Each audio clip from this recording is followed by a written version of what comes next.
மனித உடலில் புதிய செல்கள் உருவாகாத பகுதி எது? ஏ தோல், பி இரத்தம், சி மூளை செல்கள், டி கல்லீரல். சரியான பதில் சி மூளை செல்கள். உலகில் முதன்முதலாக காகித நாணயம் அறிமுகப்படுத்திய நாடு எது?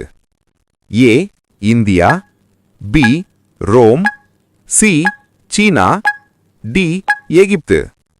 சரியான பதில் சி சீனா.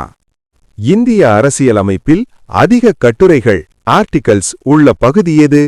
ஏ அடிப்படை உரிமைகள், பி மாநில அரசு, சி மத்திய அரசு, டி அடிப்படை கடமைகள். சரியான பதில் சி மத்திய அரசு. ஒலி பயணிக்க முடியாத இடம் எது? ஏ காற்று, பி தண்ணீர், சி இரும்பு, டி வெற்றிடம். சரியான பதில் டி வெற்றிடம். மனித உடலில் மிகப்பெரிய உள் உறுப்பு எது? ஏ இதயம், பி நுரையீரல், சி மூளை, டி கல்லீரல். சரியான பதில் டி கல்லீரல்.